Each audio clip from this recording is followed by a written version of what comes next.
कभी कभी हमें काबिलियत का कीड़ा लग जाता है ना, तो वो खा जाता है। जिस दिन हमारे जहन में ये गुमान पैदा हो जाए कि हम कुछ बन गए हैं, उसी दिन सब कुछ खत्म हो जाता है। बड़ी अच्छी बात किसी ने कही थी, मिटा दे अपनी हस्ती को अगर कुछ मर्तबा चाहे, कि दाना खाक में मिलकर गुले गुलजार होता है।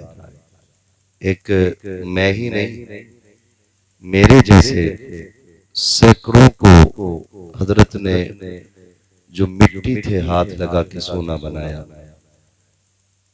याद रखिएगा,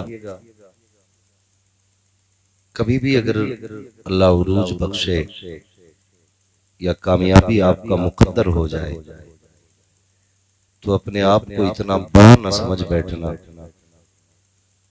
कि उस्ताज के आगे तो आगे उससे नजर मिलाने की भी आपके अंदर हिम्मत पैदा हो। ये कभी मत करना। मैं अक्सर देखता हूं, अगर उस्ताज हिफ्ज का है और शागिर्द मुफ्ती हो गया है, तो उस्ताद के सर पे चढ़ने की कोशिश करता है, कहता हाफिज जी तो हैं ये। याद रखिएगा, इसकी बुनियाद इतनी मजबूत थी कि इसकी बुनियाद ने तुझे इतना बड़ा आलिम बना दिया जिसे आप कमजोर कह रहे हैं। अगर बुनियाद अच्छी ना हो तो कभी इमारतें बुलंद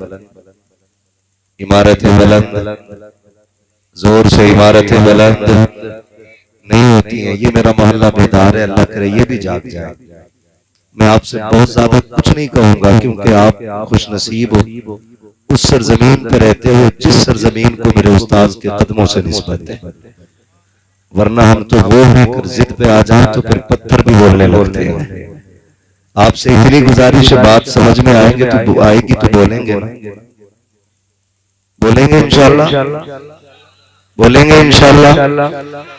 अगर कुछ लोग ऐसे बैठे आगे जिन्हें बोलना नहीं है तो मेहरबानी करें उठ जाएं, ताकि सुस्त लोग उठें, किसी फुर्तीले आदमी को बैठने का मौका मिल जाए।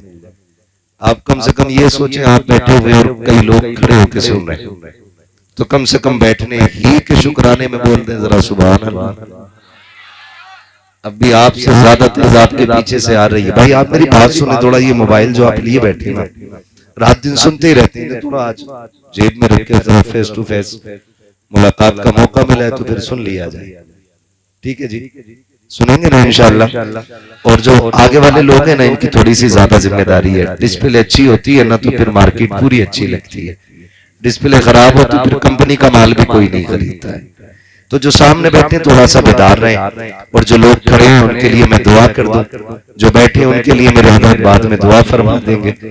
खड़े वालों के लिए इसलिए दुआ कर दूं कि बड़ी हिम्मत कर रहे हैं, कहीं वो चले ना जाए, इसलिए मैं पहले ही दुआ कर देता हूँ कि जो लोग खड़े हैं अल्लाह उन्हें क़यामत में हुजूर के झंडे के साए जगह इनायत फरमाए, और जितने बैठे हैं अल्लाह सबको करबला वालों के सदक़े में हुजूर की गुलामी में कबूल फरमा ले। है ना, जब अपनी बारी आई तो जोर से आमीन, है ना। मतलब के यार है सब, कोई नहीं किसी का। अल्लाह आपको सलामत रखे। आप दूसरे के हक में दुआ किया करो, आपके हक में ऑटोमेटिक दुआएं होने लग जाएंगी। मसला तो यही है ना, जब हम मुसल्ले पे बैठते हैं तो पहले कहते हैं अल्लाह ये दे दे मुझे, ये दे दे मुझे, मुझे ये भी दे दे, मुझे ये भी दे दे। ये नहीं है कहा करो अल्लाह पूरी उम्मत को इज्जतें दे दे। जब आप उम्मत के लिए इज्जत मांगोगे, अल्लाह उम्मत के सदक़े में ऑटोमेटिक आपको इज्जत अता फरमा देगा, है ना। तो थोड़ा सा आप अपनी दुआओं में दूसरों का हिस्सा रखा करें, फिर इंशाअल्लाह दुआएं जल्दी असर करती है, दुआएं जल्दी असर किया करती हैं। बोलेंगे ना आगे वाले लोग इंशाअल्लाह, है ना। मैं देख रहा हूं अक्सर मेरे सामने जवान बैठे हुए हैं, 90% से ज्यादा काले सर वाले मौजूद हैं। 90 नहीं, 98%। 98% मुझे लग रहा है कि काले बाल वाले लोग बैठे।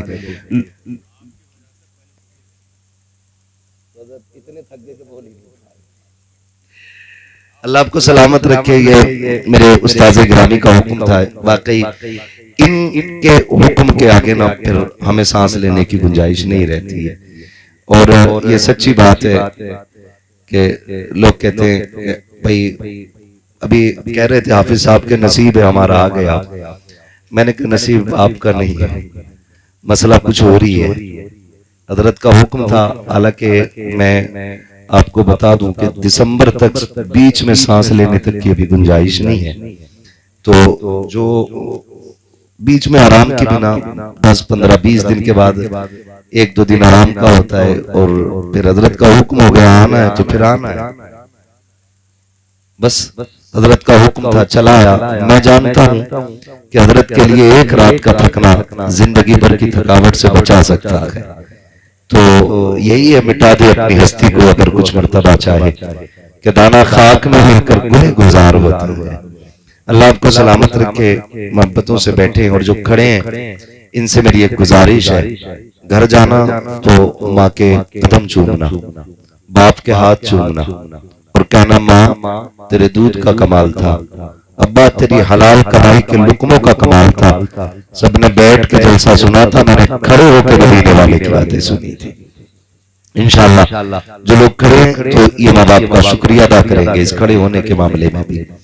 अल्लाह आपको सलामत रखे। आज चूंकि हमारे कारी साहब हाफिज साहब ने वालिद गिरामी के इसाले सवाब के लिए इस महफिल को सजाया है, अल्लाह ताला इन तमाम पर मुक़द्दस ज़ातों के सदक़े में इन उलमा इकराम के कदमों की बरकत से हाफिज साहब के वालिद गिरामी की अल्लाह बेहिसाब मग़फ़िरत फरमाकर उनको जन्नत नसीब फरमाए।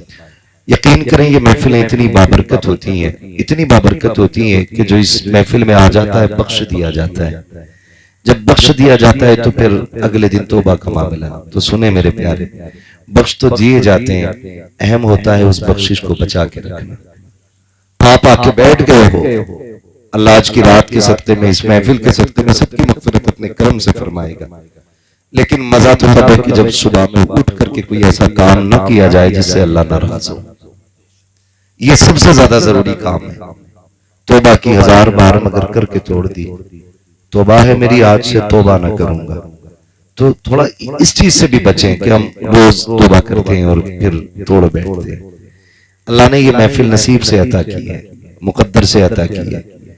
इस महफिल में जितने लोग आते हैं बख्श दिए जाते हैं। और फिर सोचे तो सही, एक बंदा सुभान अल्लाह कहे, 2 कहे, 10 कहे, उन सब के सुभान अल्लाह कहने का सवाब उनको तो मिलना ही मिलना है। लेकिन जिसके नाम से ये महफिल सजाई गई है ना, ये सवाब उसकी रूह तक भी पहुंचता है। ये कितनी फायदे वाली महफिल है। लोग कई बार कहते हैं कि इतनी महफिल हो रही है, इसका फायदा क्या है? मैंने कहा मर के देख फिर पता चलेगा इसका फायदा क्या है। और ये हकीकत भी है, कई लोगों को ये उलमा इकराम तशरीफ फरमा जिम्मेदार। और मेरे नसीब की बात है कि मेरे उस्ताद गिरामी भी मिंबर शरीफ पे बैठे हुए हैं और मैं हज़रत के सामने लबकुशाई कर रहा हूँ। तकरीर नहीं, मैं तो ये सोच रहा हूँ जैसे कल सबक सुनाया करता था वैसे ही आज भी पढ़ने लगा हूँ। हाँ, मैं आज भी तकरीर की नियत नहीं है, यूं समझे मैं आज भी उस्ताद की बारगाह में सबक ही पढ़ रहा हूँ। अल्लाह आपको सलामत रखे। जो मैं बात कह रहा हूं जरा उस पर गौर कीजिएगा, बहुत गौर कीजिएगा, मर के पता चलेगा। कई बार लोग कहते हैं कोई नतीजा तो है नहीं महफिलों का। हम जानते हैं नतीजे के बारे में। जिन इलाकों में जलसे नहीं होते ना, उन इलाकों को उम्मत का माना मालूम नहीं होता, उम्मत तक का माना मालूम नहीं होता है। और मसलक के हवाले से, अकीदे के हवाले से बात की जाए तो कहते हैं जी हम तो बस अल्लाह रसूल को मानते हैं, बाकी मौलवियों के चक्कर में पड़ते ही नहीं। इस तरह की लोग बातें करते हैं। लेकिन जिन इलाकों में जलसे होते हैं, अल्लाह और उसके रसूल की महफिलें सजती हैं, उलमा तशरीफ लाते हैं, तो जवान है। अगर बच्चों से भी पूछो ना हुजूर को कैसा जानता है या कैसा मानता है, तो अगर उस इलाके में ये महफिलें सजती हैं तो फिर बरेली के इमाम की ज़बानी वो भी कहता है सरवर कहूं के मालिक हो मौला कहूं तुझे, सुभान अल्लाह, बाग़े खलील का गुले ज़ेबा कहूं तुझे, तेरे तो वस्फ़ ऐब तनाही से है बरी, हैरान मेरे शाह में क्या क्या कहूं तुझे। तो ये जलसों की बरकतें होती हैं। जिन इलाकों में महफिलें सजती हैं ना, उन इलाकों के अकीदे महफूज होते हैं, ईमान मजबूत हो जाया करते हैं, अल्लाह और उसके रसूल के हवाले से रिश्ते मजबूत हो जाया करते हैं। अल्लाह आपको सलामत रखे। मैं आपसे अगली बात करूं, नाराज न होइएगा, मेरी तकरीर तब यार को बेचैन करती है। सबब क्या है, वही कहता हूं जो दिल पर गुजरती है।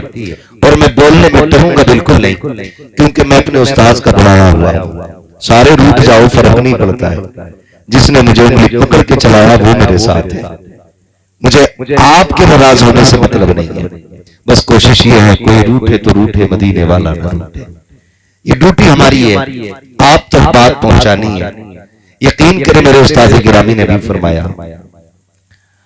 हमने इन्हीं की ज़बानी सुना भी है, पढ़ा भी है कि जिंदगी बड़ी मुख्तसर भी है और बहुत तवील भी है। मुख्तसर इतनी कि जो सांस अंदर जाती है बाहर आने का भरोसा नहीं, और तवील इतनी कि लोग एड़ियां रगड़ते रह जाते हैं और मौत की दुआएं भी मांगते हैं। गौर कीजिएगा, लंबी भी है छोटी भी है। वो लोग जो एड़ियां रगड़ते रहते हैं और मौत की भीख मांगते हैं, क्या वो जीना नहीं चाहते? वो भी जीना चाहते हैं, उन्हें भी जिंदगी प्यारी है, लेकिन हालात कभी कभी बंदे को इतना मजबूर कर देते हैं कि वो अपनी जिंदगी ही से तंग आ जाया करता है। और ये तंगियां रब के कानून की वजह से नहीं,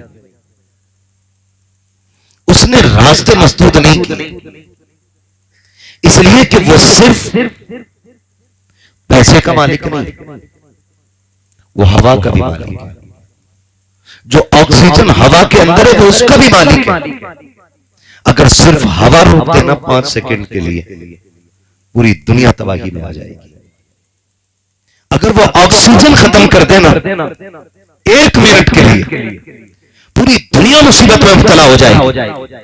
लेकिन हमारी 1000 नाफरमानियों के बावजूद फिर भी वो सुबह उठ के तरह तरह की नेमतें खिलाता है।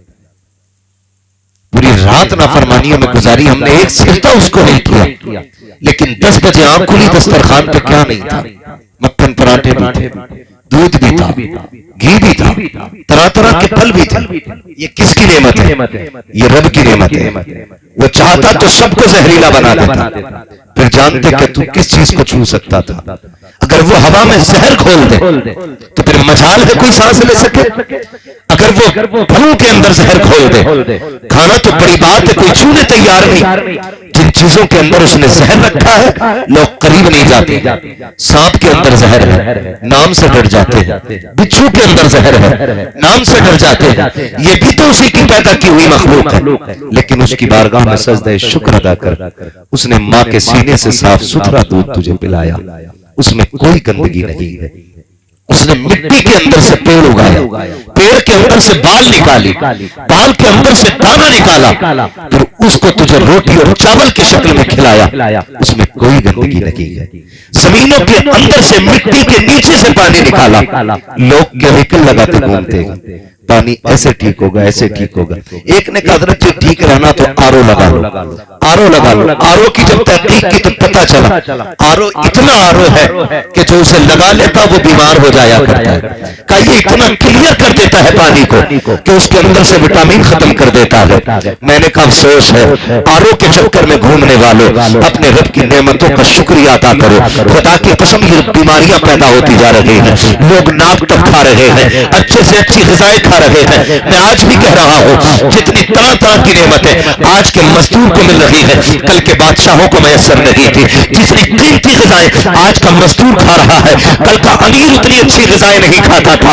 लेकिन फिर भी हालात ये है, पेट भर के खाते हैं। कोई कहता आंत में दर्द है, कोई कहता लीवर बढ़ गया है, कोई कहता मैदा खराब हो गया है, कोई कहता पेट में दर्द है। वो मेरे भाई, ये पेट के दर्द की वजह रब की नेमतें नहीं है, बल्कि तेरी नाशुक्री की ली हुई सांसें हैं। मैं दावे के साथ कहता हूं, जब दस्तरखान पर बैठा करो, रब का नाम लेकर शुरू किया करो। जब फारिग हुआ करो, हाथ उठा करके उसका शुक्रिया अदा किया करो। खुदा की कसम, अगर जहर भी खा लोगे तुम्हें कोई नुकसान नहीं दे सकता है, इसलिए कि जहर रोजी में नहीं होता है, नुकसान रिस्क नहीं देता है। तेरी नाशुक्री देती है, तू शुक्रगुजार बन जा, तेरे लिए जहर भी खा के शिफा बनता नजर आएगा।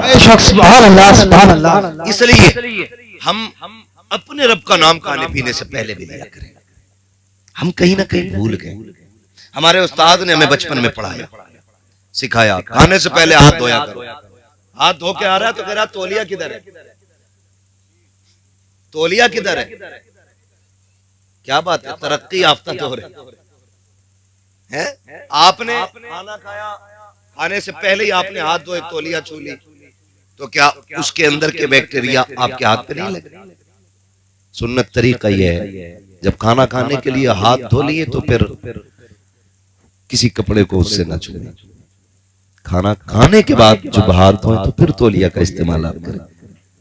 हमारी कौम भी बहुत पीछे है, बहुत पीछे है। बहुत सारी ऐसी चीजें जिसने बीमार बना दिया, जिसने बीमार बना दिया। बदलें अपने आप को, तरीके बदले, तरीके बदले। महबूब अलैहिस्सलाम ने इरशाद फरमाया, तेरे 3 बाप हैं। कितने? चक्कर में पड़ गए ना मौलवी क्या कह रहा है। 3 बाप हैं। एक वो जिसके जरिए तू दुनिया में आया, एक वो जिसने तुझे तालीम दी है, और एक वो जिसने तुझे बेटी दी। इन तीनों शख्सियतों का एहतराम ऐसे करना है जैसे तुम अपने सगे बाप को करते हो। एक तो बाप उसमें शामिल है, फिर उस्ताद है, और फिर उसके बाद आपके ससुर है। मैं यकीन के साथ कहता हूं, जमीन के ऊपर ना बाप से ज्यादा मेहरबान शख्सियत नजर नहीं आती है। जाओ दुनिया घूमाओ, माँ बाप अल्लाह की बड़ी नेमत है, बड़ी नेमत है।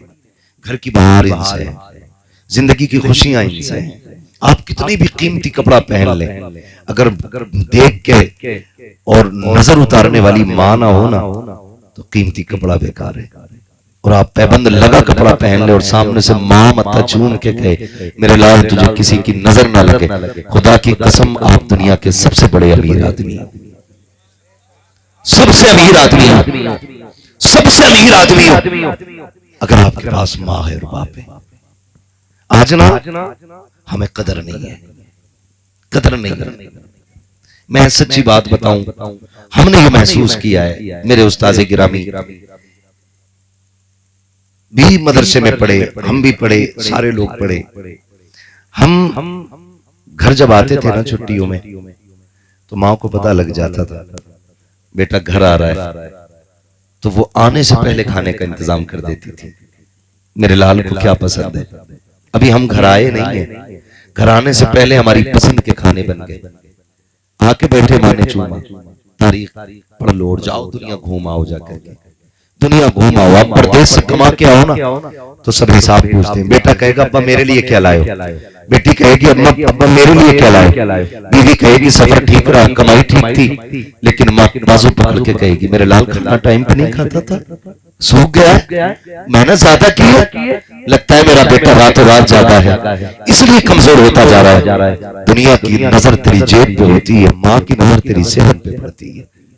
ये माँ होती है। और खुदा की कसम वो बाप जो धूप में चलते नहीं थकता था, जो मजदूरी करते नहीं थकता था, जो पूरी जिंदगी सफर करता रहा ताकि मेरी औलाद जवान हो जाए, औलाद जवान हो जाए, कभी थका नहीं, कभी नहीं थका। अगर थकन चढ़ भी गई तो बेटे के ख्वाब आंखों में सजा के बैठा ना, सारी थकन उतर जाया करती थी। ये बहुत बड़े नाम है दोनों, और बड़े अफसोस के साथ कह रहा हूं आज दुनिया में सबसे ज्यादा यही मजलूम भी है, सबसे ज्यादा यही मजलूम है, सबसे ज्यादा जुल्म इन्हीं पे हो रहा है, सबसे ज्यादा सितम इन्हीं पे हो रहा है। खुदा का वास्ता इन्हें इज्जत दिया करो, इन्हें प्यार किया करो, इनका बदल नहीं मिलेगा दुनिया में आपको, इनके जैसा कोई मिल भी नहीं सकता है, कोई नहीं मिल सकता है। रिश्ते हमारे रब ने माँ बाप से कितने मजबूत किए, कभी गौर किया आपने? आपको मैं बताऊं, अगर मैं ये कहूं मैं माँ को समझता हूं, आप कहोगे कि पढ़ा लिखा है समझदार है। हजरत कहे कि मैं माँ को समझता हूं, लोग कहेंगे कि हजारों उलमा के उस्ताद हो, आप बहुत समझदार हो इसलिए माँ को समझते हो। मैं उस बच्चे की बात करूं जिसने अभी जिंदगी में आके चंद सांसें ली हैं, जो चंद दिनों का मेहमान हुआ है दुनिया में आने के बाद। आप जाकर के देख लीजिए, बच्चा जब तक माँ की करवट में लेटा रहता है बच्चा चुप रहता है। खाला आई का देखे मेरा भांजा कैसा है, उठाया गोद में बच्चा रोने लग गया, पुप्पी दौड़ी कल्ला तेरी गोद में रोया है, उसने अपनी गोद में लिया, बच्चा फिर भी रो रहा था। फिर चाची आई, तमाम रिश्तेदार मिलकर बच्चे को गोद में ले ले, बच्चा चुपता नहीं है। अचानक फिर लौटा के माँ की गोद में दिया जाता है, फिर बच्चा अचानक चुप हो जाता है। मुझे बताओ तो सही, जिसे अपनी गंदगी और पाकी का ख्याल नहीं, जिसे पेशाब का पता नहीं, जो भूख भी बताता है तो रो करके बताता है, जिसे दर्द को दर्द कहने का पता नहीं है, जिसको एहसास तो है लेकिन जबान में उसके नाम देने की अभी ताकत नहीं है। जब वो खाला की गोद में गया, वो समझ गया ये माँ की गोद नहीं है। वो फूफी की गोद में गया, फिर भी समझ गया माँ की गोद नहीं है। वो चाची की गोद में गया, समझ गया माँ की गोद नहीं है। लेकिन जब माँ की गोद में गया, उससे किसने बताया ये माँ की गोद है? उसको किसने कहा कि ये तू माँ की गोद में आ गया? ये रिश्ता क्या है? खुदा की कसम, जब बच्चा माँ के सीने के करीब आता है तो उसके दिल की धड़कन उसे पहचान लेती है। अब जिस सीने से लगा हो ना, ये मेरी माँ का सीना है। जिन हाथों में आ गया हो, ये मेरी माँ का हाथ है। आज मैं आपसे इतना कहूंगा, मुझे बताओ तो सही नौजवानों, माँ को हम धड़कन से बचपन में पहचानते थे, आज उसकी बोली भी नहीं जानते हैं। आज उसके दर्द को कहने के बावजूद हम नहीं पहचान पाते। बहुत बड़े हो गए हो आप, बड़े काबिल हो गए हो आप, आपको दुनिया जानती है। आपने आसमान को जमीन के नीचे लाके रख दिया। आप इतने बड़े हो गए हो कि आप हवाओं में उड़ने लगे हो। लेकिन खुदा की कसम, क्या बड़े हो अगर माँ को नहीं समझते हो? कितने बड़े हो अगर बाप को नहीं समझ पा रहे हो? क्या पाया है आपने? कौन सी दौलत कमाई है? इनके आगे चुप रहा करो। ये नाटा भी करा तो चुप रहा करो। लोग कहते हैं कि जी मैं माँ की खिदमत करता हूँ। क्या खिदमत करते हो? जब वो गुस्सा होती है तो तुम नाराज हो जाते हो, इसी को खिदमत कहते हो। इनके मीठे लफ्जों को बर्दाश्त करना ये माँ की फर्माबरदारी नहीं है। बाप के मीठे जुमलों को बर्दाश्त कर लेना ये बाप की बात नहीं है। उसके सख्त और तीखे लफ्जों को बर्दाश्त कर लेना ये माँ बाप की फर्माबरदारी होती है। उसके तल्ख जुमलों को बर्दाश्त कर लेना ये माँ बाप की फर्माबरदारी होती है। तुम्हें क्या पता है बाप क्या होता है? अगर समझना हो कभी यतीम से जाके पूछो, जिसने 8 साल की उम्र में औजार लेकर के हाथ काले कर लिए हैं, उससे पूछ बाप क्या होता है। जिसने पढ़ाई की उम्र में आकर के कलम फेंक करके चाबियां संभाल ली हो, उससे पूछो बाप क्या होता है। तुम भी तो रोड पे चलते हो कि तुमने 8 साल के बच्चों को टायर में हवा भरते नहीं देखा, कि तुमने साइकिल के रिम सीधे करते नहीं देखा। जाओ उनसे जाकर के पूछो तो सही कि तुम्हें अपनी तालीम की फिक्र नहीं है। वो भी आपको जवाब देंगे, हम भी तो पढ़ना चाहते थे लेकिन उम्र 7 साल थी, बस्ता कंधे पे था, हम भी आशिक थे तालीम के। लेकिन अचानक मस्जिद से ऐलान हुआ फलां का इंतकाल हो गया है। मौलवी उसी दिन बस्ता छूट गया था, उसी दिन किताब भूल गए थे।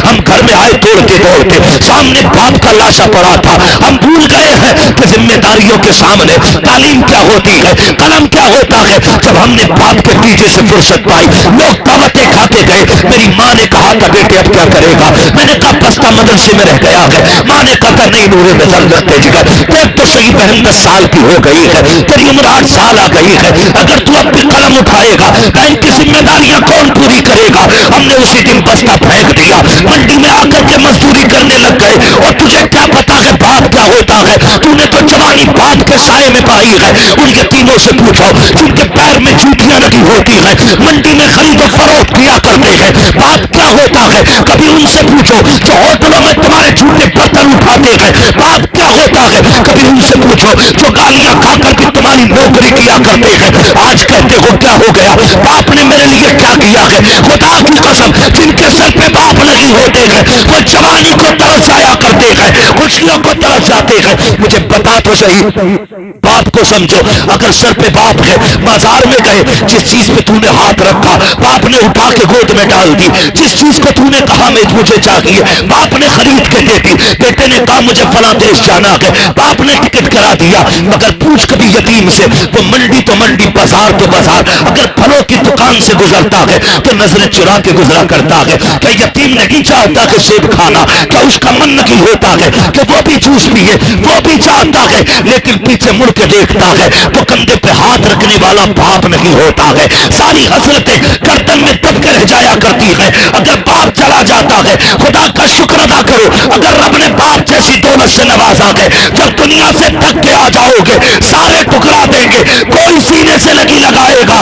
उस वक्त भी अगर कोई सबसे आगे बढ़ के तुझे सीने से लगाएगा, उस चेहरे को पहचान लेना, या तो वो माँ का चेहरा होगा या तेरे बाप का चेहरा होगा।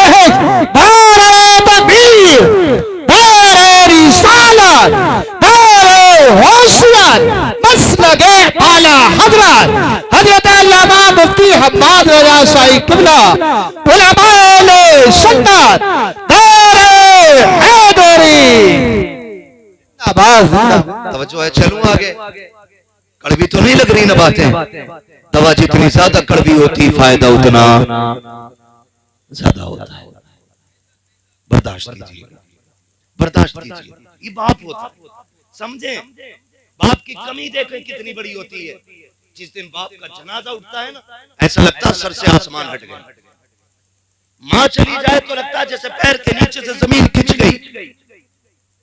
आप कितनी भी दुखों के टूटे आए, गमों के मारे हो, और आके बाप के सामने बैठ जाए, वो कंधे पे हाथ रख के कहते हैं यार परेशान क्यों होता, मैं हूं। उसके ये जुमले पूरी जिंदगी के दुख मिटा दिया करते हैं, पूरी जिंदगी के दुख मिटा दिया। खुदा की कसम, मैं हूं या आप हो। और बढ़ के बात करूं मेरे उस्ताद गिरामी, चाहे जितने बड़े अल्लामा हो जाए, लेकिन माँ बाप की कमी हर इंसान को पूरी जिंदगी रुलाती है, पूरी जिंदगी रुलाती है, पूरी जिंदगी रुलाती है। पूरी दुनिया हाथ चूमती है, लोग जूतियां उठा के सर पे रखते हैं इनकी। इतने बड़ी शख्सियत के जूते उठाने मिल जाएं, नसीब की बात है। लेकिन खुदा की कसम, जब माँ गुड्डू और पप्पू कह के आवाज देती है ना, तो दुनिया के हुजूर कहने में वो मजा नहीं आता जो माँ के लल्ला और गुड्डू कहने में मजे आया करते हैं। नसीब वालों को ये जुमले सुनने मिलते हैं। मैं तो कहता हूँ कभी घर में घुसो ना, सारी पगड़ियां उतार के, सारे रुतबे चौखट के बाहर, फिर घर में बचपन की तरह गुड्डू पप्पू बन के आओ। कभी माँ के कदमों में बैठो, कभी बाप के कदमों में बैठो, उन्हें छेड़ो, वो तुम्हें डांटे, मजा ही कुछ और है। कभी प्यार से थप्पड़ मारे, कभी डांट के भगाए। इस जिंदगी से प्यारी जिंदगी नहीं है। आज ना दुनिया थक गई है, थक गई। और साइंस ने भी बड़ी तरक्की की और बीमारियों ने भी बड़ी तरक्की की है। जो बुखार 50 mg की पैरासीटामोल से उतर जाता था, आज वो 600 mg की डोलो से भी नहीं उतर रहा है। हाँ, बीमारियां इतनी बढ़ गई। नो टेंशन रहने के लिए लोग गोलियां खा रहे हैं ताकि सो सके। खुदा की कसम, नींद ना आती हो ना तो 5 स्टार होटल तलाश न कर, नींद की गोली न खा, माँ की गोद में सिर रख के लेट जा। जो मजा माँ की गोद में लेटने का आता है ना, वो मजा 5 स्टार होटलों में भी नहीं आया। ये याद रखिएगा मेरी एक एक बात, याद रखिएगा। आज कमी ही नहीं है। जब माँ नहीं होगी, बाप नहीं होगा ना, कोई आंसू पोंछने वाला नहीं मिलेगा। मुझे बात याद आती है, एक दिन अबू जहल ने हुजूर के पत्थर मार दिया और हुजूर रोते रोते हरम शरीफ चले गए। चचा शिकार से वापस आए और अरब के लोगों का दस्तूर था, जब शिकार से वापस आते थे तो अकड़ अकड़ के चलते थे। हाँ, अकड़ के चल रहे।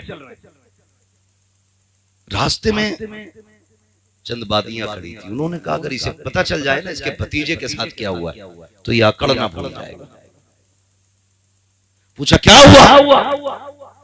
अबू जहल ने तुम्हारे भतीजे को पत्थर मारा। दौड़ गए, पूछा अबू जहल किधर है? किसी ने बताया अपने यारों के साथ बैठा है। सुने बाप क्या होता है, अपने यारों के साथ बैठा। गए दौड़ के, अबू जहल को जाके डांटा और तलवार के दस्ते से या कमान से उसके सर पर वार किया कि उसका सर कटा, खून बहने लगा। पूछा लोगों अब बताओ मेरा भतीजा किधर है? कहा हमने उन्हें हरम शरीफ की तरफ जाते देखा है। अल्लाह अकबर, उधर दौड़े जिधर मेरे नबी है। हरम शरीफ में आए, सरकार हालत सजदा में है, रो के अपना दर्द अपने रब से बयान कर रहे हैं, अपने रब की बारगाह में रोके आंसू बहा रहे हैं। चचा तशरीफ लाए, कंधे पे हाथ रखा, भतीजे जरा सर उठाइए। मेरे नबी ने सर नहीं उठाया। फिर कहते भतीजे सर उठाओ, मैं तुम्हारा बदला लेके आ गया हूं। फिर नहीं उठाया। तीसरी मर्तबा कंधा पकड़ के हिलाया, मेरे नबी ने सर उठाया। कहा भतीजे परेशान क्यों हो रहे हो? चचा ने यूं बाजू फैलाए, आग तुम कम कर लेते मेरे सीने से लग जा। मुअल्लिफीन ने लिखा हुजूर ने यूं चचा के हाथ हटा दिए और 40 जुमले कहे थे, अगर आज मेरे बाप अब्दुल्ला होते तो किसी में हिम्मत नहीं थी मेरी आग मेरी तरफ आंख उठा के देख लेता। आज जो हरम शरीफ में तन्हा रो रहा हूं, अगर मेरी माँ आमीना होती तो यूं तन्हाई में आंसू बहाने न पड़ते। तुझे क्या पता है बाप क्या होता है? सैयदुल अंबिया जैसी शख्सियत आप इरशाद फरमाते हैं, अगर मेरे बाप अब्दुल्ला होते किसी में जुर्रत नहीं थी जो मेरी तरफ नजर उठा के देख लेता। चचा ने कहा भतीजे मैं तेरा बदला लेके आया हूँ। आका कहते चचा मैं बदले से राजी नहीं हूँ। कहा फिर किस चीज से राजी होगे? कहा सुनो मैं जो दीन लेके आया हूँ तुम उसे कबूल कर कर लो, मैं भी राजी हो जाऊंगा, मेरा खुदा भी तुमसे राजी हो जाएगा। नारे तकबीर, नारे रिसालत, नारे हैसियत, मसलके आला हज़रत उलमाए सुन्नत। इज्जत करें बाप की, कदर करें। कहते तूने किया क्या मेरे लिए, क्या किया तुमने मेरे लिए? छप्पर डाला, बब्बू की बिल्डिंग नहीं देखी, उसने अपने बच्चों के लिए 3 मंजिल बना दी। तुमने क्या बनाया मेरे लिए? खुदा की कसम तुझे जवान कर दिया, ये तेरे ऊपर सबसे बड़ी तेरे बाप की कुर्बानी लगी है। ये कौन सी बात हो गई, तुमने क्या किया मेरे लिए? नौजवानों एक बात और कह दूं आपसे, खुदा रहा कभी बाप की मजदूरी का मजाक ना उड़ाना, मजाक मत उड़ाना। कई बार कहते हैं हमने जब से होश संभाला तुम्हें रक्षा ही चलाते देखा है, जब से होश संभाला तुम्हें ईंटें ढोते देखा है। वो गैरत कर, शर्म कर और इसका शुक्रिया भी अदा कर कि इसने पसीना बहा के तुझे हलाल के लुक़मे खिलाए हैं, किसी का खून बहा के तुझे हराम के लुक़मे नहीं खिलाए। इससे बड़ी कुर्बानी और क्या हो? ये भी तो ब्याज ले सकता था, ये भी तो रिश्वतें ले सकता था, ये भी तो सूद पे पैसे दे सकता था, लेकिन इसने 60 ईंटें सर पे रख के चढ़ाई, लेकिन तेरे हलक में हराम का लुकमा नहीं आने दिया। हाँ, इस बात पे फख्र करना कि हमारे बाप ने हलाल का लुकमा खिलाया गया, हराम का लुकमा नहीं खिलाया। ये बहुत बड़ा एहसान होता है बाप का। फिर भी कहते तुमने क्या किया हमारे लिए? कभी रात के 3 बजे रोड पे खड़े होके देख, चल कभी रोटी बांध के एक दिन घर से निकल के देख, कितनी दुश्वारियां घर से निकल के आती है।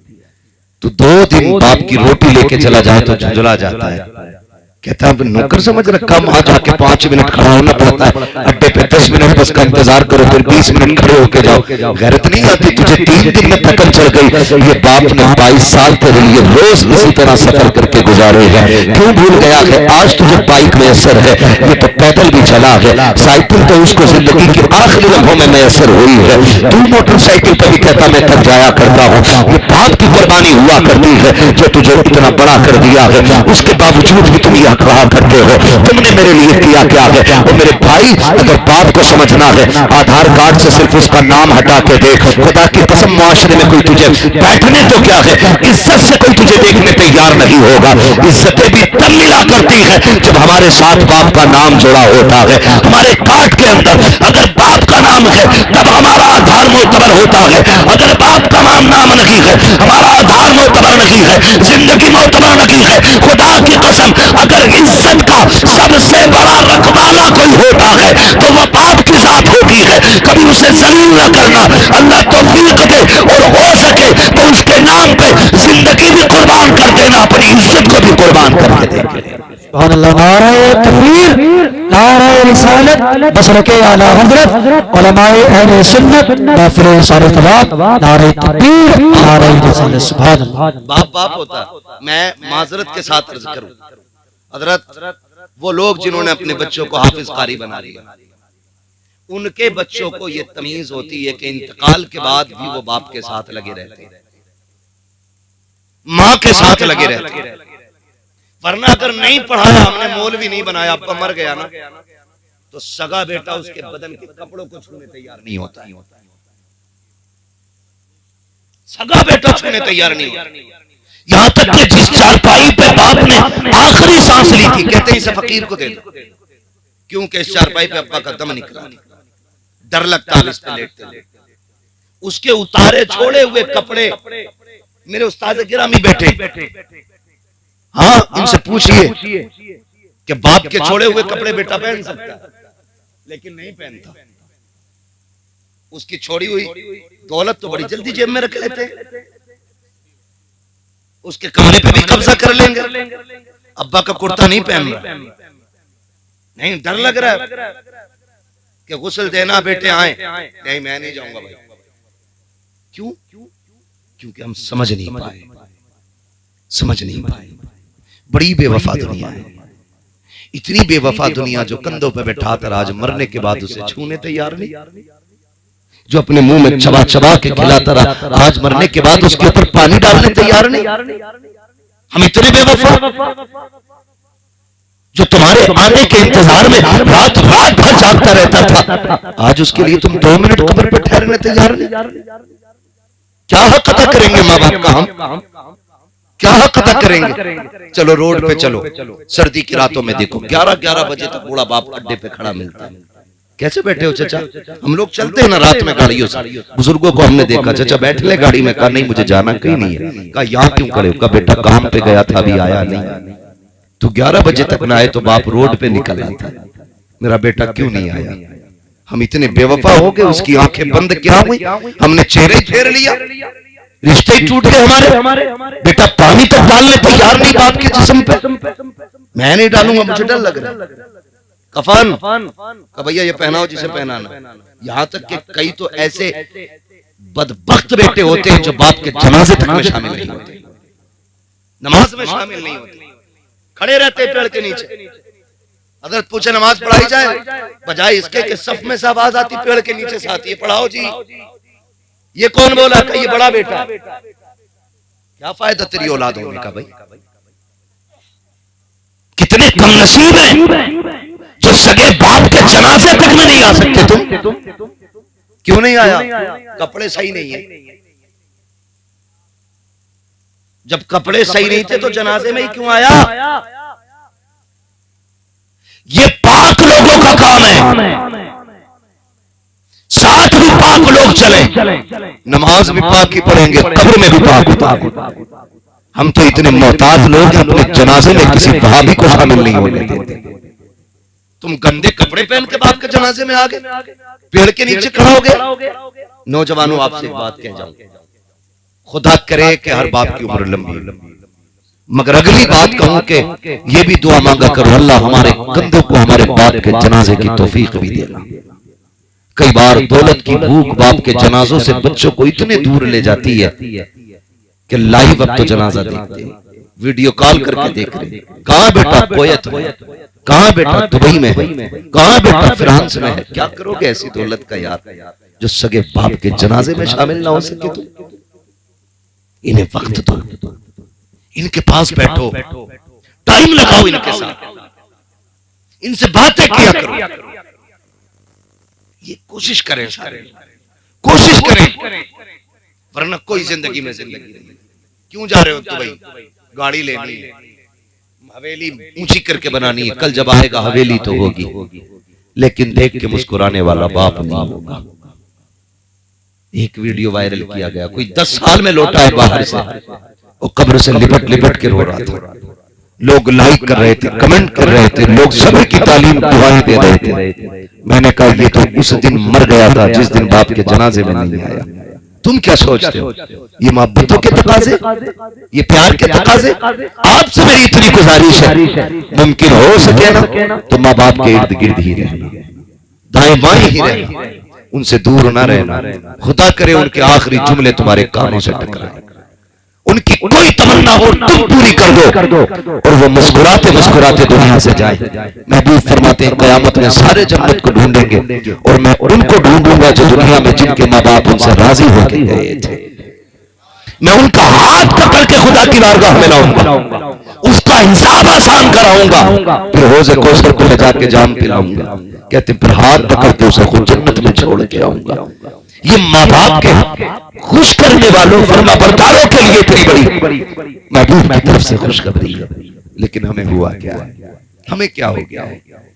आपसे भी ये बातें कही, लेकिन बापों से भी मैं चंद बातें कह जाऊं, चंद कड़वी बातें बापों से भी कहना चाहता हूं।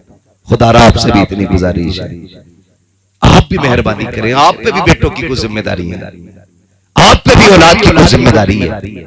आप इन्हें गधा ना समझें, इन्हें जानवरों की तरह इस्तेमाल न करें। मालिक है आप औलाद के, ये अपनी जगह है, लेकिन हुस्न अखलाक भी कोई चीज होती है। आप अपनी जिम्मेदारियां पूरी करें। कई बार गलती कर जाते हैं, माफ कीजिएगा। जो हमारे नौजवान प्रदेश रहते हैं और 2-2 नहीं 6-6 साल प्रदेश काट के आते, हुजूर उनके जो दाएं बाएं वाले भैया होते हैं ना, वो यूं कॉलर कड़ा करके गांव में टहलते हैं।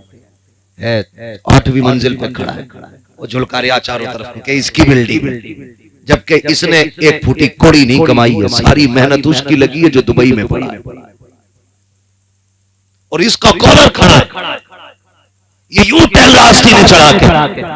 बेचारा परदेसी 10 साल के बाद आया, 0-0 ही रहे, क्योंकि ये ठलुए खा गए थे उसे। हाँ हजरत यही हो रहा है। मैं उन भाइयों को मुबारकबाद पेश करता हूँ जो बहनों के हाथ पीले करने के लिए परदेश काटा करते हैं, फिर अभी बहनों से जिम्मेदारी पूरी नहीं होती है, इधर बेटियां जवान हो जाया करती हैं, फिर उनके लिए परदेश चले जाया करती हैं। कितनी बड़ी कुर्बानी है, लेकिन जब वो वापस आते हैं कहते हैं सुन भाई 3 बीघे तेरी है, 3 बीघे मेरी है। वो पूछता है जो मैंने 10 साल प्रदेश में काटे हैं तुमने उसका क्या सिला दिया? कब तो खर्चा हो गया। किस चीज में खर्चा हुआ है? इतनी चीजें निकाल निकाल के गिनाया करते हैं। वो भाई भाइयों के साथ इंसाफ किया करो, झूठ बोल करके उनको तबाह बर्बाद ना किया करो। जब तुम्हारे लिए परदेश काट के आया है, आपकी जिम्मेदारी बनती है जितने उसने सोबतें बर्दाश्त की है, औलाद की जुदाई उठाई है, अपनों से दूर रह करके जितने आंसू उसने बहाए हैं, कम से कम उसके आंसुओं की कीमत मौजूद होनी चाहिए। उसे यह एहसास ना हो कि मैं सताया गया हूं। बापों की जिम्मेदारी बनती है शद्दाद ना बनना, हामान ना बनना, अपने बेटों के लिए नमरूद ना बनना, खुदा का नेक बंदा बनना। उसने परदेश में दुख उठाए हैं, तुम्हारे लिए औलाद को छोड़ के रहा है। जब वो वापस आए उसको रोने पे मजबूर ना करना, कहना बेटे तूने 10 साल हमारे लिए सितम उठाए हैं, 10 साल परदेश काटा है, खून के आंसू रोया है, आज के बाद तुझे रोने की जरूरत रखी है। हमने तेरे आने से पहले तेरा बिजनेस तैयार किया है, अब तू घर बैठ के खागा, तू भी मुस्कुराता रहेगा, तुझे देख के हम भी मुस्कुराते रहेंगे। सुभान अल्लाह। नारे तकबीर, नारे रिसालत, मसलके आला हजरत, ख्वाजा का हिंदुस्तान, सरजमीने खुशालपुर जिंदाबाद। इंसाफ करो तुम भी औलाद के साथ, हिसाब तुम्हें भी देना है, हिसाब औलाद को भी देना है। बचना किसी को नहीं, हिसाब देना। औलाद की जिम्मेदारी बनती है कि वो बहैसियत माँ बाप की कदर करे। माँ बाप की जिम्मेदारी बनती है कि वो मनसबे जो उसकी एक बहुत बड़ी जिम्मेदारी है कि वो एक चरवाहे की हैसियत रखता है और औलाद मेमने और बकरियों की हैसियत रखती है उसके सामने। वो निगरान है उन सब का जो उसके घर के अंदर अफराद है। तो भाई सब अपनी अपनी जिम्मेदारियां निभाएं, अपनी अपनी जिम्मेदारियां निभाएं। इसलिए मेरी आपसे गुजारिश है, माँ बाप से कहूंगा, कई बार ऐसा होता है ना, बच्चे भी शिकायत करते हैं कि मेरे बच्चे भूखे, अब्बा जमीन नहीं दे रहा है ना। और कई बातें ऐसी हैं जो महफिल में कहीं नहीं जा सकती, लेकिन हमारी कौम का बड़ा दर्द है, नहीं कह सकता, कई लोगों को बहुत कड़वी लग जाएगी, लेकिन सच्ची बात है। आप ना कोशिश किया करो। औलाद से कहूंगा मन जद्दा वजदा, मेरे हुजूर ने फरमाया जो कोशिश करता वो पाता। कोशिश करें, आप बिजनेस करें, आगे बढ़े, खुद मुख्तार मजबूत बने, आप दूसरों के मोहताज न बने, मजबूत रहे। मैं माँ बाप को मशवरा देना चाहूंगा, इस्लाम में जब बच्चा बालिग हो जाए ना बेटा, तो उसकी परवरिश की जिम्मेदारी माँ बाप पे नहीं रहती है, उसके खर्चे माँ बाप के जिम्मे, बोले माँ बाप के जिम्मे। अगर वो फिर भी खिला रहा है तो उसका, फिर भी खिला रहा है तो उसका एहसान कहते हुए क्यों जबान थक रही है भाई? अगर वो फिर भी खिला रहा है तुम्हें बालिग होने के बाद तो उसका एहसान है। आपको मैं कहूंगा, बहुत दिनों के बाद ये बात मेरी समझ में आई, इस्लाम ने बालिग होने के बाद खर्चा क्यों हटा दिया? ताकि ये खुद अपने रास्ते तैयार करे। एक कहावत है, खुद कुआं खोदो खुद पानी पियो। हाँ, खुद कुआं खोदो और खुद पानी पियो। जो खुद कुआं खोदने और पानी पीने की ताकत रखता है वो कभी प्यासा नहीं रहेगा, और जो दूसरे की सबील का मोहताज रहता है ना वो कभी पानी पर मालिक नहीं बनेगा। मैं बापों से गुजारिश करूंगा, आपको अल्लाह ने 8 बेटे दिए, एक बेटा दिया है तो एक का तो मसला ही नहीं, वो तो है ही अकेला। 2 दिए ना तो जैसी होश संभालने उनका काम अलग कर। दुश्मनी नहीं है, ये आपकी हमदर्दी है औलाद के साथ।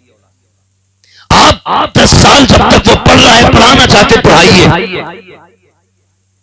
फिर लालची न बनिए, उससे कहिए अपना कर अपना खा, ताकि कल वो ठोकरे न खाए।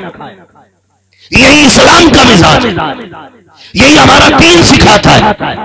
लेकिन क्या है, अब्बा की 20 बीघे तो लल्ला सुबह 10 बजे तक सो रहा, कह रहा मौलाना लोंडे की पबजी नहीं छूट रही, पबजी खेल रहा 2 बजे तक। पबजी तो पबजी, ये फोन की बैटरी भूल जाएगा, जरा कह के खुद खा कमा। फिर हम नहीं जानिए ये 3 बजे तक खेल रहे थे, 8 बजे खल्लाटे लेने लग जाए तो बात कर। इन्हें जिम्मेदार बनाइए, इन्हें आजाद ना छोड़िए। इकलौता है, 2 ही हैं, लाडले हैं, अब्बा की 100 बीघे, लाड़ नहीं है, ये सितम है औलाद, ये आप जुल्म कर रहे हैं औलाद पे अगर आप उन्हें जिम्मेदार नहीं बना रहे। आपके मरने के बाद ये भीख मांगेंगे या चोरियां करेंगे, इसी से मुआशरा बिगड़ जाएगा। माँ बाप की अपनी जिम्मेदारी, औलाद की अपनी जिम्मेदारी है। और फिर सुने, जब औलाद पे भी जब जिम्मेदारी आ जाए तो फिर जिम्मेदारी है कि वो माँ बाप की भी जिम्मेदारी उठाए।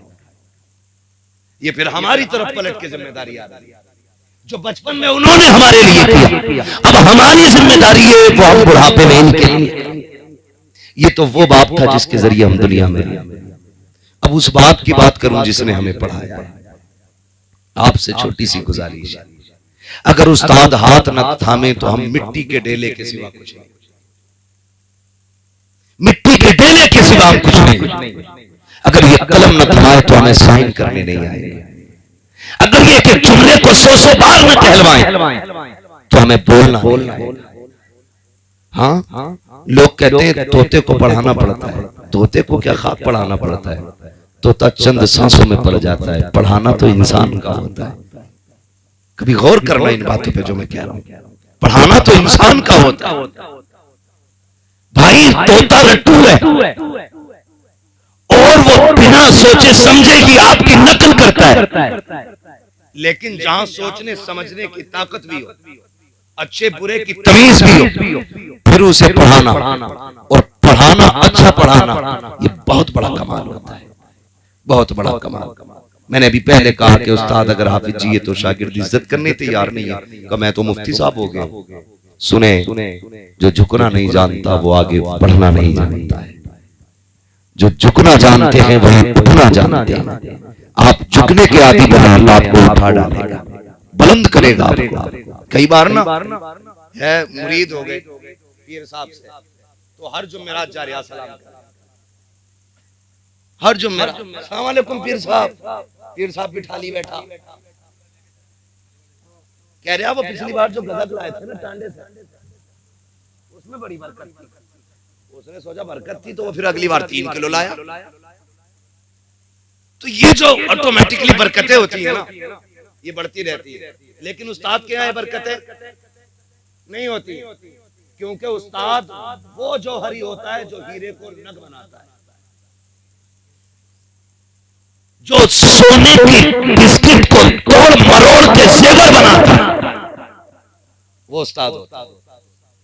तो उस्ताद के यहाँ चापलूसी तो हो ही नहीं सकती।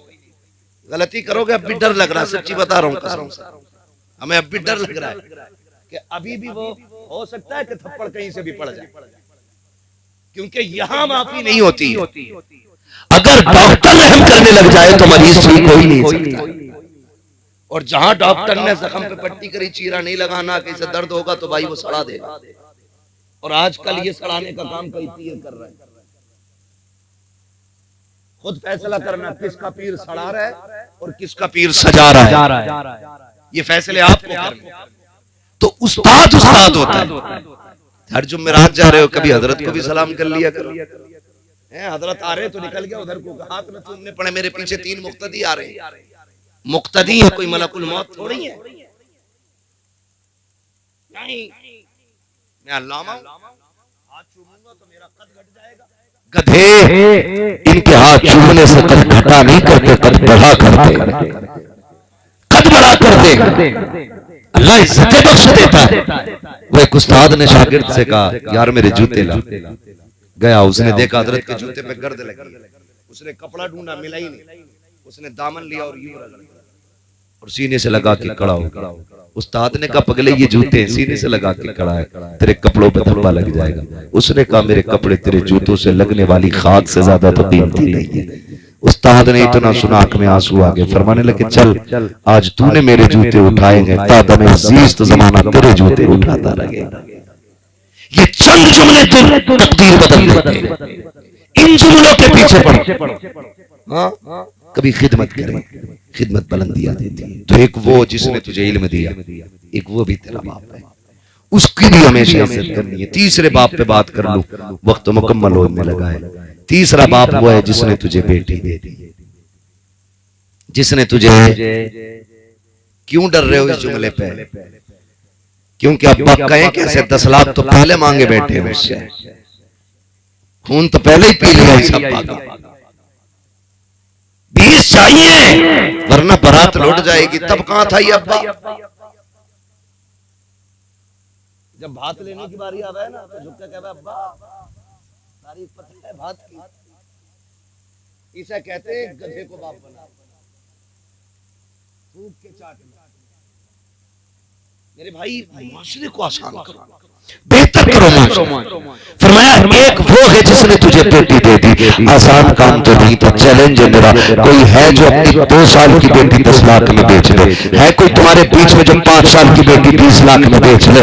5 साल की बेटी 40 लाख मुझसे लेके चला जाए, बेटी दे दे कोई अपनी। कोई कहेगा मौलवी बड़े से बड़ा बेगैरत हुई, अपनी एक 5 साल की बेटी को 40 लाख में नहीं बेच सकता। तो बता तो सही तुझे 5 साल की इतनी प्यारी है, 40 लाख में बेचने तैयार नहीं, उस बात के जिक्र को सलाम क्यों नहीं करता है जिसने 20 साल की पढ़ा लिखा करके जवान बेटी फ्री में तेरे हवाले कर दी। और खाली दी नहीं है, उसके खर्चे के बर्तन भी तुझे दिए हैं, लेटने का बिस्तर भी दिया है, पहनने के कपड़े भी दिए हैं, उसने तुझे खाने के बर्तन भी दिए हैं, सजने का जेवर भी दिया है, संवरने के सामान भी दिए हैं। यहाँ तक कि उस बाप ने अपनी बेटी की जरूरत का एक सामान दिया। जाके कहते देखो तो सही किसके जहेज में चिमटा नहीं है, किसके जहेज में गिलास नहीं है, एक एक प्लेट प्याली जहेज में होती है। उस बाप को सलाम क्यों नहीं करते हो जो खाली बेटी नहीं दे रहा है, सारी से जरूरतें नहीं दे रहा है। उसके बाद भी जब बेटी घर में आती है लोग कह दिया करते हैं क्या दिया है तेरे बाप ने, औकात क्या है उसकी? अरे उसकी औकात तो इतनी बड़ी है कि तेरे बाप की औकात बैठ खरीदने की नहीं थी, इसके बाप ने बैठ दिया है। तेरे बाप की औकात प्लेट खरीदने की नहीं थी, इसके बाप ने प्लेटें दी है। किसको ताने दे रहा है तू? ये भाग के नहीं आई है, इसने नाक नहीं कटाई है, तू घूरे से उठा के नहीं लाया है। खुदा की कसम खा के कहता हूं अगर मेरे नबी ने निकाह को मशरू न किया होता तेरी औकात नहीं कि किसी की बेटी को हाथ लगा देता। हाथ लगाना तो बड़ी बात है, बिना निकाह के अगर जुर्रत है तो किसी की बेटी की तरफ आंख उठा के दिखा, आंखें निकाल ली जाएंगी। यह एहसान मान मदीने वाले का जिसको तूने देखा नहीं, जिसको तूने जाना नहीं, जिसको तूने पहचाना नहीं, जो तुझे नहीं जानती थी, जो तुझे नहीं पहचानती थी, तेरी आदतों से वाकिफ नहीं, तेरी कसरतों से वाकिफ नहीं। तूने 3 मरतबा कबूल कबूल कहा, तेरे बिस्तर पे आके बैठ गई और ऐसी बैठी। तूने कहा चल तो चलने लगी, तूने कहा बैठ तो बैठ गई, तूने कहा जाग तो जाग गई, तूने कहा सो जा तो सो गई। बता तो सही ये फर्मा बरदारी तो तेरी औलाद भी नहीं करेगी जो इस औरत ने की है, जिसको रात दिन के ताने दे के मारते हो। खुदा की कसम खा के कहता हो कोई तावीज घर में सुकून नहीं लाएगा, कोई डोरी नहीं लाएगी। अगर घर में सुकून चाहते हो मुस्तफा का तरीका ले आओ, घर में भी आसानी हो जाएगी, कब्र में भी आसानी होगी।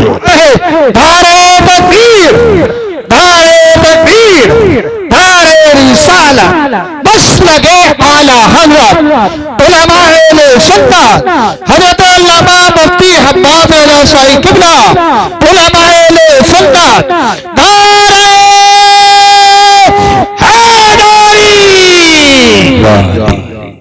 तो जो है सारे लोगों, लेकिन नहीं, हम तो ये चाहते मेरी बेटी रानी बन के रहे और जो हमारे घर में है वो नौकरानी बन के रहे। दूसरे की बेटी को नौकरानी बनाओ और काबे में जाके कह अल्लाह मेरी बेटी को ऐसा घर देना जहां रानी बन जाए। सुन, जो काबे में सुन रहा है वो तेरे घर में भी सुन रहा था। जो तो गिलाफ पकड़ के मांग रहा है वो गरीब की बेटी ने आंसू अपने आंचल में पहुंच के जब उसे आवाज दी थी वो वहां भी सुन रहा था। तू भूल क्यों गया? जो सितम तू घर करके आया गया वो काबे आते आते तू भूल गया। ये हुकूकुल इबाद है, काबे की छत पे भी चढ़ जा तो ये माफ नहीं किए जाए जब तक वो बंदा माफ न करते जिसे तू सता के आया है। वैसे तो रब करीम है, वो मालिक है, जिस गुनाह को चाहे माफ कर दे, लेकिन उसी का कानून है कि मैं हुकूकुल अब्द जितने भी होंगे मैं उनको उस वक्त तक माफ नहीं करूंगा जब तक बंदे से इसका मामला फाइनल नहीं करा। ये उसी का कानून, उसी का कानून है। तावीज दे दो ताकि मेरी बेटी सही रहे, अपनी बता। जब गरीब की बेटी तेरे घर में थक के लेटी थी, उसने कहा था सर में दर्द है, तेरी माँ ने कहा था ढोंग कर लगी है। उस गरीब के लिए 2 मिनट के लिए आराम भी लगी था। वो कपड़े धो के बैठी, तेरी माँ ने कहा ये प्लेट कुत्ता चाट रहा था। उस गरीब पे बर्तन रख दिए गए, बर्तनों से फारिग हुई, भैंस के नीचे लगा दिया गया, भैंस से फारिग हुई, घर के काम में लगा दिया गया। 1 मिनट तूने लेटने नहीं दिया। उसके बाद जब वो बर्तन लेके चलिए, कब तक टूटा उस गरीब से, तेरी माँ ने तानों के तो पहाड़ ढा दिए उस गरीब पे। कहा तेरे बाप ने दिया था जो तूने तोड़ के रख दिया, तेरे बाप ने क्या दिया था, औकात क्या थी उसकी नंगे की, 2 जोड़ी कपड़े लेके बेटी भेज दी। वो तो इतनी बड़ी बड़ी बातें करता था, तू कब तोड़ रही है, गैरत नहीं आती तुम्हें, खुदा का वास्ता कभी बेटियों को बाप की गुर्बत का ताना नहीं देना। तुम नहीं जानते हो जब बाप थक के शाम को आता है तब बेटियों पसीना देख के क्या दुआएं मांगा करती है। तुम कितनी आसानी से कह देते हो तेरे बाप ने क्या दिया है, तुझे क्या पता है ये उसी बाप की बेटी है जो खुद तो फटे कपड़े पहनता रहा लेकिन इसने बेटी के कपड़ों पे पाबंद नहीं आने दिया। खुद तो फटी टोपी पूरी जिंदगी हो रही है लेकिन बेटी के बालों को दुपट्टे से बाहर नहीं निकलने दिया था। सलाम को लगाम दे बेटे के न दे के खुदा देख रहा है और वही तुम्हारी जिंदगी और मौत के फैसले करने वाला है। वही इम्तिहान और आराम के फैसले करेगा। अपने आप को संभाल के जिंदगी गुजारना प्यारे, वो एक एक लम्हे का हिसाब लेना जानता है। बात बात पे ताने न दिया करो। जब बेटियों को ताने दिया जाता है कहता तेरे बाप ने क्या दिया है, शाम तक वो रोती रहती है, हिचकियां भरती है। शाम को शोहर आता है, कदमों में बैठ के कहती मेरे सरदार आप अपने माँ बाप से कह दीजिए मेरी गलती हो तो जूते से मार ले लेकिन मेरे बाप को गुर्बत का ताना ना दे। इन्हें क्या पता जिस दिन तेरा बाप 10 लोगों को लेकर के गया था, मेरे बाप ने पड़ोस से 10,000 लेके खाना बनवाया था। फिर तेरी फूफी और खाला देखने के लिए गई थी, मेरी माँ ने कंगन बेच के तेरे रिश्तेदारों को कपड़े दिए थे। इन्हें क्या पता मेरे बाप ने किस मुसीबत का सामना किया है। ये कह रही है तेरा बाप नंगा था, अपने शोहर से रो के हाल दिल बयान करती है। खुदा की कसम लोगों तुमसे कहना चाहता हो, जिंदगी को बेहतर करना चाहते हो, मुस्तफा के तरीके को अपनाना शुरू कर दो, आका करीम की सीरत को अपनाना शुरू कर दो। किसी की गरीब बेटी को कमजोर समझ के सितम न करना, उसे गुर्बत के ताने न देना। खुदा की कसम जो रब अमीरों का है वही रब गरीबों का है, जो ताकतवर का है वही कमजोर का है। और यार तुमने देखा होगा जब बेटियां ससुराल जाने लगती हैं बाप बड़ा खुल के रोया करता है। मुझे बताओ तो सही, जब ये 20 लाख का जहेज लाया था तब नहीं रोया था, 5 लाख दामाद को दिए थे ये तब भी नहीं रोया था, जब गाड़ी खरीद के लाया ये तो तब भी नहीं रोया। लेकिन जब बेटी डोली में बैठने चली है इसके सब्र के बंधन टूटे हैं, इसकी चीखें निकल गई थी। मुझे बता तो सही, इसे तो दर्द उस दिन होना था जब 30 साल की कमाई में आग लग रही थी, 10 लाख का सेवर दे रहा था, तब इसे रोना चाहिए था। जब गाड़ी 5 लाख की लेकर के आया था इसे तब रोना चाहिए था, ये तो उस वक्त नहीं रोया। आज क्यों रो रहा है तो कभी पूछ कलाई पकड़ के बता, इतना सब कुछ लौटा दिया, यहाँ तक कि जमीन बेच के दामाद की डिमांड पूरी की है। तू उस वक्त नहीं रोया जब जमीन के कागजों पे साइन किए थे, तू तब भी नहीं रोया। अब क्यों रो रहा है तो उस गरीब के जुमले सुनना प्यारे, वो यही कहेगा मैंने आज तक बेटे को चटनी से खिलाई लेकिन इज्जत की खिलाई है, आज इसलिए रो रहा हूँ मेरी बेटी नजरों से दूर जा रही है। खुदा जाने इसे ठोकरें पहले मिलेगी या लुकमा पहले मिलेगा, इसे गाली पहले मिलेगी या रोटी पहले मिलेगी, इसे ताने पहले मिलेंगे या रोटी पहले मिलेगी। मैं इसलिए रो रहा हूँ, खुदा जाने बेटी का नसीब कैसा होगा। और तुम्हें खुदा का वास्ता किसी की बेटी को रोने मत देना, तुम दूसरे की बेटी को रानी बना के रखो। खुदा तुम्हारी बेटी को रानी की इज्जत अता फरमाए। दारे तकबीर, दारे रिसालत, दारे गौसियत, मसलके आला हजरत हजरत अल्लामा मुफ्ती हम्माद रज़ा साहिब किबला ख्वाजा में हिंदुस्तान जिंदाबाद। एक वो है, एक वो बाप है जिसने तुझे बेटी दे दी, बड़ी कुर्बानी है इसकी जिसने तुझे बेटी दी। और फिर भी सारा गुस्सा इसी के लिए, सारे ताने इसी के लिए, सारी गालियां इसी के लिए। ऐसा ना करिए, ऐसा ना कर। बाप 2 बार बेटी को देखने आ जाए ना, 2 बार, अक्सर ऐसा होता है। सुने जरा, थके तो नहीं है ना अभी? चलूं थोड़ा 5 मिनट और सुनना चाहते तो कहते जरा या रसूल अल्लाह, अल्लाह सलामत रखे। ये जमीन इसलिए भी मुबारक है, मेरे उस्ताद रहते, और आप इतने अच्छे लोग इसलिए हैं कि आप लोगों की मुलाकातें ऐसी मुबारक जातों से होती रहती है ना भाई? बहुत गौर से मेरी बात सुनो, अल्लाह आपको सलामत रखे, मेरी बात सुनो। बाप ना, अगर अक्सर ऐसा होता है कि शादी के बाद ना बेटे अलग थलग हो जाते हैं, चलो हो गया, मगर कभी ऐसा होता है कि बेटे बाप की सुनते ही नहीं, और बेटे इतने जालिम हो जाते हैं कि बहनों का घर में आना उन्हें बोझ लगता है, बोझ लगता है। तो बाप डर की वजह से बेटियों को बुला नहीं बुला पाता। वो कहता दूरी बर्दाश्त कर लूंगा, लेकिन बेटियों को कोई टुकड़ों का ताना दे मैं बर्दाश्त नहीं करूंगा। हर बाप की कहानी। उस डर की वजह से अगर बाप ना 8वें दिन बेटी को देखने बर्दाश्त न कर पाए और 8वें दिन बेटी को देखने ससुराल चला जाए ना, तो कई दामाद इतने खबीस होते हैं, मलऊन मरदूद होते हैं कि बीवी से कहने लगते हैं तेरे बाप को रोटी यहीं मिलती आकर, हर 8वें दिन आ जाता है। शर्म कर यार, शर्म कर, वो बाप है, वो तेरी रोटी खाने नहीं आया, वो तो अपने जिगर के टुकड़े का चेहरा देखने आया है। क्या फर्क पड़ता है?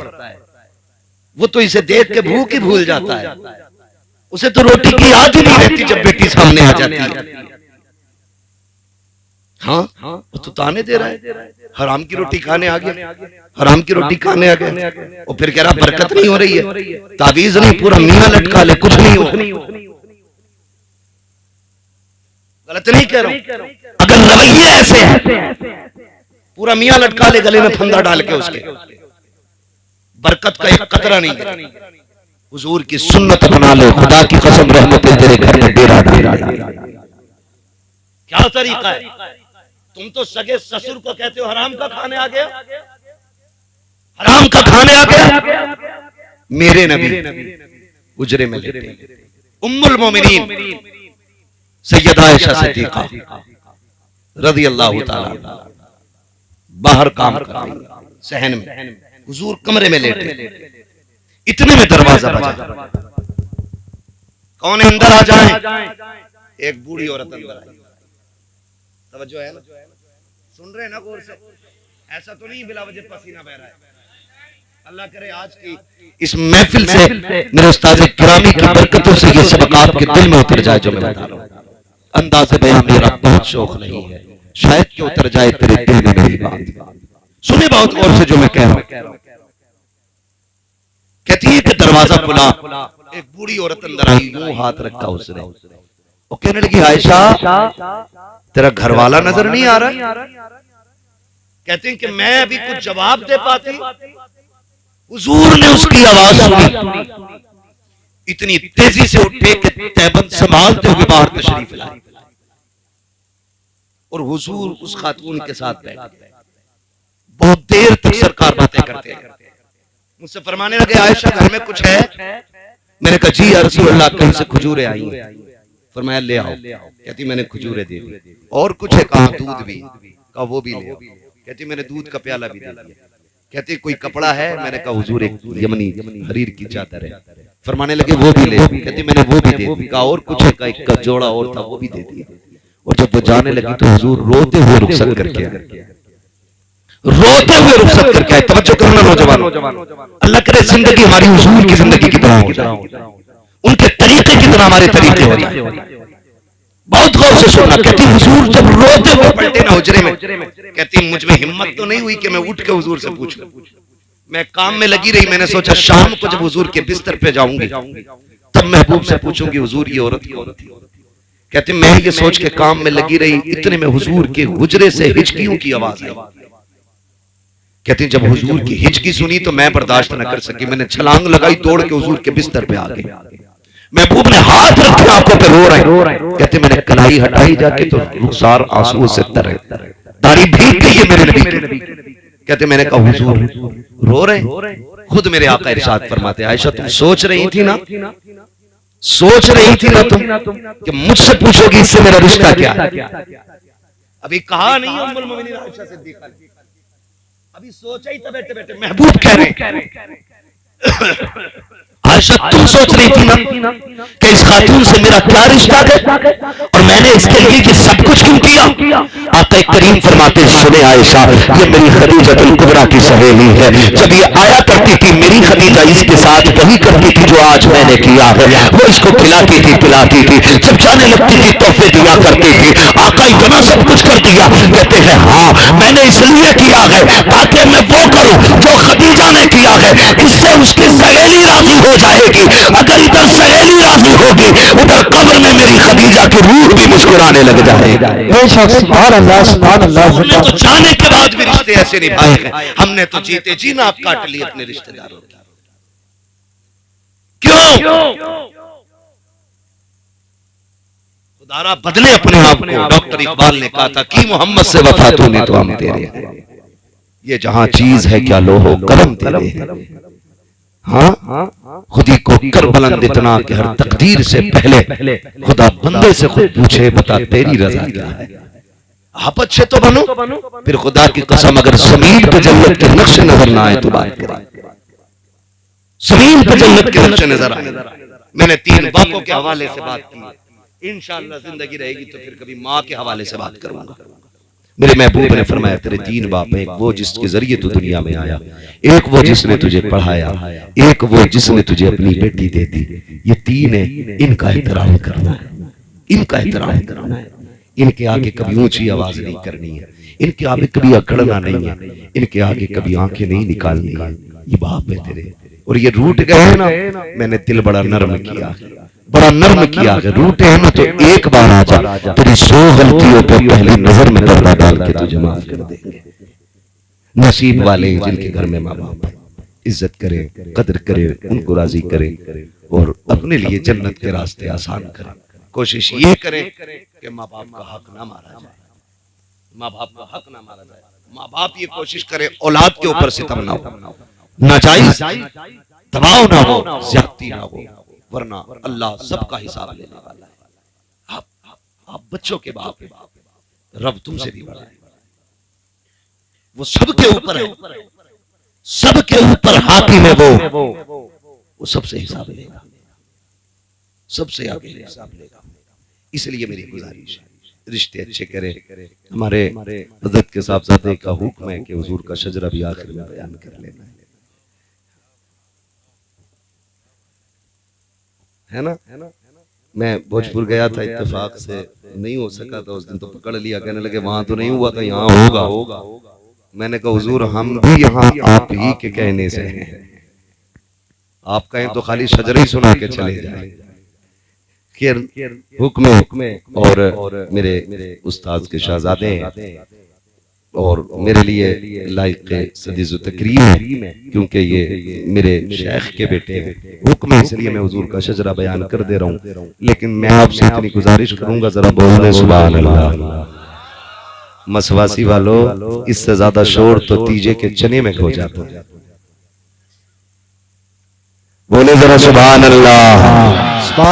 कुछ लोग अपनी मूवी देख रहे हैं, ये क्या कह रहा है। अरे तकरीर सुनिए, मैं तकरीर करने आया था, समझते? वो अभी कर रहा हूं मैं तकरीर, अब तो न सोचोगे कुछ। बोले जरा सुभान अल्लाह। नौजवानों, जवानी तो जवानी होती है, लेकिन अल्लाह खैर करे अब जवानी में टेक लगा दिया, टूट गई कमरे टाइम से पहले ही पहले। मेरी गुजारिश है जैसी उम्र है ना वैसी आवाज निकालो। मैं आपको बताऊं, मेरा हाथ का इशारा हो तो आपको क्या बोलना है। इतनी जोर से सुभान अल्लाह कहोगे तो मेरे उस्ताद ने मुझे सोने की दुआ याद करा रखी है, मैं वही पढ़वा के चला जाऊंगा। और मैं शजरा सुना रहा हूं, कोई ये नियत नहीं बांधी है नमाज की 2 रकात पूरी करके लुटूंगा। अगर आपने साथ छोड़ा मैं चंद नाम बयान करके ही हट जाऊं, है ना। मैं इसलिए भी, देखो मैंने अभी आपसे हाथ उठाया,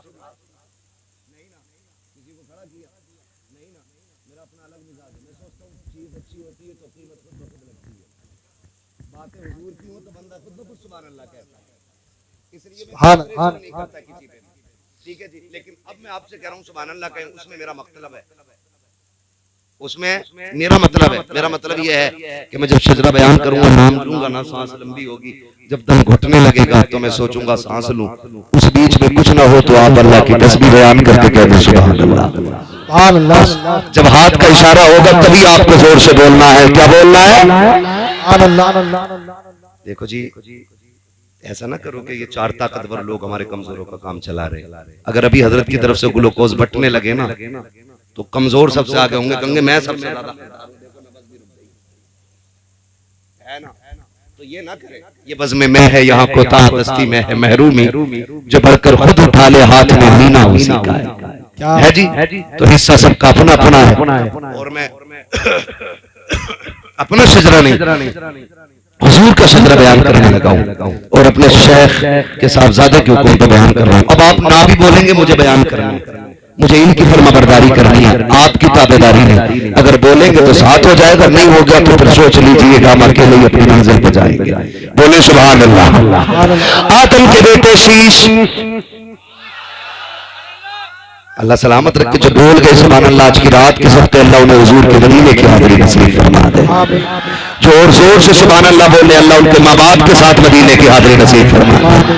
जो इससे भी जोर से सुभान अल्लाह कहे अल्लाह उन्हें आज की रात हुजूर की ज़ियारत नसीब फरमा।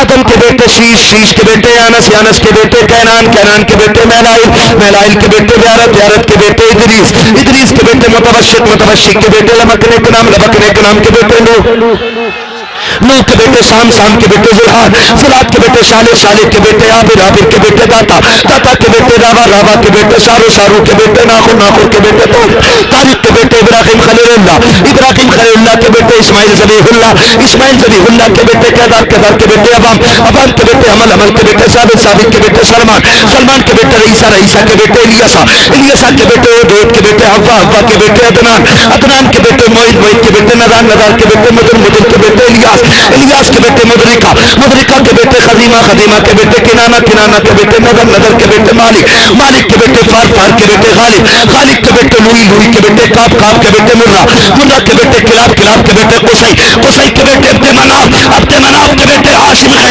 हाशिम के बेटे अब्दुल मुत्तलिब है, अब्दुल मुत्तलिब के बेटे अब्दुल्लाह है, अब्दुल्लाह के बेटे मोहम्मदुर रसूलुल्लाह।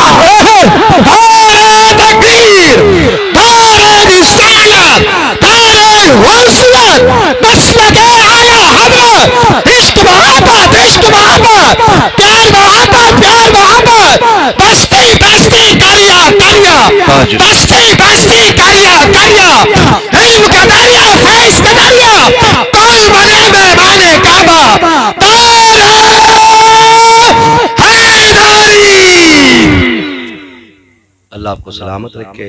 फरमाया गया वक़ज़ा रब्बुका अल्ला तअबुदू इल्ला इय्याहु व बिल वालिदैनि इहसाना। तुम्हारे रब ने फैसला फरमा दिया कि इबादत सिर्फ अल्लाह की करनी है और इबादत के बाद जो बड़ा जरूरी काम है वो माँ बाप के साथ हुस्न सुलूक है, वो माँ बाप के साथ हुस्न सुलूक करना है। बहुत पहले एक शायर ने कहा था बुलंदियों का बड़े से बड़ा निशान छुआ, उठाया गोद में माँ ने तब आसमान छुआ। माँ बाप की इज्जत करनी है, उनकी कदर करनी है। अल्लाह ताला आपके साथ वालिद मरहूम को बेहिसाब जन्नतुल फिरदौस में मकाम रफी नसीब फरमाए। बस जो गलत उनको माफ फरमाए। रब कायनात जिंदगी में दिया साथ दिलों की मुलाकात, चमन रहा फूल खिलेंगे, जिंदगी लगी फिर मिलेंगे। मुसाफिर यहाँ भी मुसाफिर हो तुम भी, किसी मोड़ पर फिर मुलाकात होगी। फकीरान आए सदा कर चले, सदा खुश रहो ये दुआ कर चले। सारे लोग कलमा शरीफ पढ़ लीजिए, ला इलाहा इल्लल्लाह मुहम्मद।